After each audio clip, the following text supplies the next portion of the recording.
도레미파솔라시도 미노처럼 내 맘 넘어가는 중이야 도레미파솔라시도 돌이표인가봐 계속 너만 찾아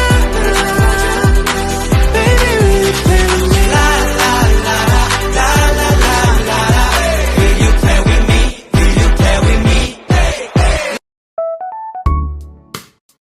Okay, topik kita hari ni kita Islamic sikit lah kan, insaf sikit dah Ramadan ni. Okay, tazkirah nak bagi tazkirah pendek hari ni, pendek dan padat. Okay, tazkirah pendek. Hari tu waktu first tarawih kat sini, Ustaz adalah bagi kata-kata sikit. Dia cakap, Tuhan yang kau sembah pada bulan ini adalah Tuhan yang sama kau sembah pada bulan-bulan yang lain. Means that bulan ni memang kita like kau-kau lah buat ibadat apa semua tu. Tapi kenapa bulan lain kita tak macam tak lebihkan juga? Macam sama je. Ya memang kita iman turun naik tapi at least kita kena cuba setiap hari tu kena rasa kita ni hamba. Ya, hamba dan cuba untuk buat lebih baik every day. Sebab benda tu memanglah ada time kita at our lowest point of the life, ada juga. Tapi benda tu bukannya kalau dah lowest lah stay kat bawah je, tak. Kita kena bangun dan kita kena cari cara. Nak tak nak memang kita kena cari cara sendiri. Dia depends on masing-masing. Masing-masing punya cara masing-masing. Kalau macam contoh saya, kalau saya down, saya termenung dulu macam fikir kenapa aku macam ni, kenapa, and then bangun balik. Kita kena cari kekuatan kita sendiri. Ya, orang lain orang lain cara dia. Tapi itulah. Tapi dia bukan bermakna saya nak condemn orang yang kau buat ibadat waktu bulan Ramadan. Alhamdulillah dia ada dapat hidayah dan kita kena perbaiki diri kita sendiri. Ya, kita kena setiap orang kena buat yang terbaik untuk dirinya. Buat terbaik untuk diri sendiri. Jangan kita compare macam orang lain, aku baik orang lain. Itulah dengan sepatutnya ya. Itu je lah. Yang mana nak conclusionnya, kita sembah Tuhan yang sama iaitu Allah Subhanahu Wa Taala, dan tak dikira setiap tak semestinya Ramadan baru kau nak buat yang terbaik. Betul. Setiap bulan pun kita kena ada. Hidup nak setiap hari tapi ibadah cuma nak ni. Okey, tak apa. Semua okey. Terima kasih Nah. Mak Mertua, cuba bagi sikit tazkirah pendek dalam bulan Ramadan ni. 2 minit je. Okey, diam tak diam kita dah berada pada hari ke-8 bulan Ramadan. Jadi sebagaimana diingatkan, satu bulan di mana kita perlu rebut peluang yang ada untuk meningkatkan amalan kita. Bukan semestinya buat banyak, mungkin konsisten ataupun tambah sikit lagi, tetapi amalannya, pahalanya memang berganda.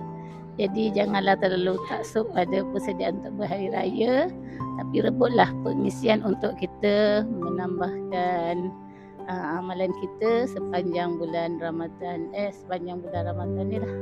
Okay. Betul Mak. Okey, terima kasih Kak Mania. Hari ni topik insaf sikit Kak. Ni kat depan atas saya. Okey. Topik Kak, tolong bagi tazkirah ringkas dan padat. Diam kau. Hidup ni sementara. Ya, betul. Yang sementara itulah yang sangat berharga daripada masa yang panjang. Ya, betul. Semoga kita istiqomah dan menjadi lebih baik Ramadan ini dan seterusnya. Amin. Amin. Untuk saya juga. Terima kasih Kak. Okey, tazkirah sempena bulan Ramadan yang mulia ini ialah satunya ialah berpuasalah dan jangan tinggalkan solat, kerana kalau kita tengok berapa orang yang berpuasa tidak mendapat apa-apa kecuali lapar dan dahaga sahaja. Betul. Kerana berpuasa tapi tidak menunaikan solat fardu. Jadi ingat anak-anak, jadi pesan Umi. Jadi kita dah menahan lapar dan dahaga, jadi biarlah mendatangkan hasil. Dia ibarat macam diet tapi tak kurus lah. Betul. Cepat sekali Su, hebat. Okey. Ada lagi nak cakap ni tazkirah awak? Tazkirah saya Okey, satu sajalah untuk hari ni. Okey, satu je esok kita lagi. Okey. Esok kita sambung tazkirah kita. Alright, terima kasih Daripada Suzy. Umi Okey, terima kasih. Bye. Happy birthday Ji. Sempena Ramadan ni semoga doa-doa Ji semua dimakbulkan. Okey, bagi tazkirah sikit Ji untuk hari ni. 32 hari.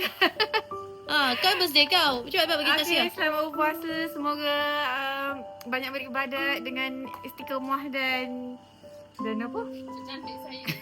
Sekuru saya. Tu je tazkirah. Selamat ibadat. Semoga Okey. saya sentiasa dimurahkan rezeki, dipanjangkan umur dan juga yang baik-baik juga untuk kawan-kawan saya. Okey, Kita, amin. aku nak tanya kau soalan. Ya. Bulan-bulan Ramadan ni kena banyak berdoa. Kau pernah tak doa sungguh-sungguh pasal jodoh kau? Ada. Tapi kenapa jodoh? Malunya. Okey, apa doa yang kau selalu panjatkan waktu kau bersujud? Doa untuk aku ke macam mana? Biasa saya akan cakap, Ya Allah, matikanlah aku dalam iman. Matikan aku dalam husnul khatimah. Husnul khatimah. Jadi Lepas tu, alah, nervous lah cakap macam mana. Oh, cakap pasal benda baik kau terus nervous. Kalau benda berlaku Tiba-tiba yang benda ramai berlaku kau boleh. Benda baik-baik kau tak boleh lah. kita malu lah, kita cuma mengadu kat Allah je Okey lah, aku Kita tanya malu nak kau. beritahu orang. Motivasi kau lah. Kalau kau rasa kau down ke, kau buat apa? Biasanya saya akan sendiri, lepas tu saya akan tidur. Bila bangun tu dia akan okey. Macam tu lah. Oh, macam Tak mana? tahu. Tazkirah pendek hari ini. Okey, saya tak adalah tazkirah sangat, cuma sekadar untuk berkongsi di bulan Ramadan yang penuh dengan keberkatan yang mulia ni, saya belajar untuk menjadi seorang yang lebih sabar. Walaupun nama saya Sabrina, maksudnya kesabaranku. Tapi bila ada benda yang kita tak Triggered sikit lah. macam kita ada something struggle sikit dengan problem kita akan tak sabar. Jadi bulan puasa ni kita kena banyak bersabar, especially dengan orang di sekeliling kita. Kalau saya, anak-anak saya lah, sebab saya memang garang. Jadi bulan puasa ni saya cuba untuk penuh sabar dan sabar memasak di dapur, dan juga lagi satu saya belajar, bila bulan puasa saya suka pergi bazar. Bukan saya, suami saya. Jadi saya belajar jangan membazir. Sebab Membazir tu biasa Azihar. alamak. Okey, sebab bila membeli banyak kita tak makan, kita dah membazir Betul, kan. betul, Jadi betul. kita kena ingat orang yang susah yang Nanti tak saya boleh mention makan. Azihar tak? Okey, baik. Itu je lah pengkongsian saya lah Okey, di bulan terima Ramadan kasih. ini. Jadi sebelum bulan Ramadan yang mulia ialah Ni macam puasa je penat. Cepat lah. Tak puasa macam puasa. Okey dah, Jida. Topik kita hari ni. Iwa cepat Iwa. Sabar. Topik kita mudah je hari ni. Apa Kita tu? tak nak cakap pasal baju raya, tak nak cakap pasal tema. Kita cuma nak awak bagi sikit je tazkirah. Cepat sikit. Alamak. Saya kena masuk keluar agama dulu. Tak perlu jadi ustaz untuk kita bagi tazkirah. Apa ni? Tak ada idea. Nanti Tazkirah lah, kau. saya fikir dulu. Okey. Apa itu?